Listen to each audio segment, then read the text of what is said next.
ఎప్పటికప్పుడు తాజా వార్తలు అందిస్తున్న welcome to Shri Bharat news Ongole.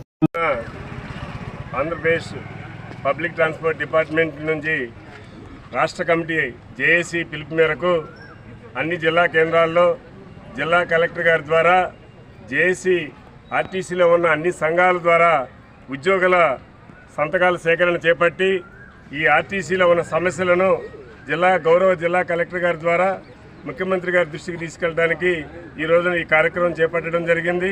ముఖ్యంగా ప్రధానమైన సమస్య ఏంటంటే ఎలక్ట్రికల్ బస్సులని ప్రైవేటు ఆపరేటర్లకు అప్పచెప్పి ఆర్టీసీని నిర్వీర్యం చేయడానికి ఏదైతే పూనుకున్నారో వాటిని వెంటనే విత్డ్రా ఆర్టీసీ ఎలక్ట్రికల్ వెహికల్స్ని అన్నింటిని కూడా ఆర్టీసీ ద్వారానే నిర్వహించాలని చెప్పేసి ప్రధాన డిమాండ్గా, అదేవిధంగా ఏదైతే గత 3 సంవత్సరాలుగా మాకు పిఆర్సీ టైం అయిపోయినా కూడా ఇంతవరకు పిఆర్సీ కమిషన్ కానీ ఐఆర్ని కానీ ఇవ్వలేదు కాబట్టి ఖచ్చితంగా వాటి వెంటనే ఐఆర్ని ప్రకటించి పిఆర్సీ కమిషన్ వేయాలని, పెండింగ్లో ఉన్న 5 డిఎల్ను కూడా వెంటనే విడుదల చేయాలని చెప్పేసి ఆర్టీసీ ఉద్యోగుల జేఏసీగా డిమాండ్ చేస్తున్నాం.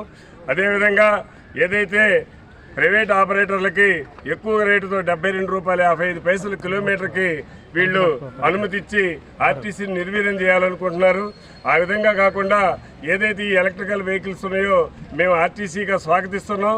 అయితే ఈ ఎలక్ట్రికల్ వెహికల్స్ అన్నింటిని కూడా ఆర్టీసీ ద్వారానే నిర్వహించాలని ఉద్యోగ సంఘాల జేఏసీగా మేము డిమాండ్ చేస్తూ ఉన్నాం. ఎలా అంటే మాకు రావాల్సిన ఈ స్త్రీశక్తి పథకం వలన చాలా ఇబ్బందులు ఎదుర్కొంటున్నారు ఆర్టీసీ ఉద్యోగులు. స్త్రీశక్తి వలన అది వరకు 60% ఓఆర్ ఉండే ఈ ఆర్టీసీలో ఈ రోజున 90% ఓఆర్ ఉంది.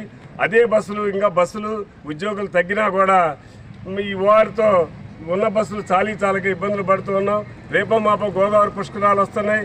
వీటన్నిటిని రీచ్ అవ్వాలంటే అర్జెంటుగా 4,000 బస్సులు, అదేవిధంగా 15,000 మంది సిబ్బందిని నియమించాలని చెప్పేసి ఉద్యోగుల సంఘాల జేఏసీగా డిమాండ్ చేస్తూ ఈరోజు గౌరవ కలెక్టర్ గారి ద్వారా మేము ముఖ్యమంత్రి గారికి మా సంతకాల సేకరణ చేపట్టి వినతి పత్రం ఇచ్చాం సార్. Thank you.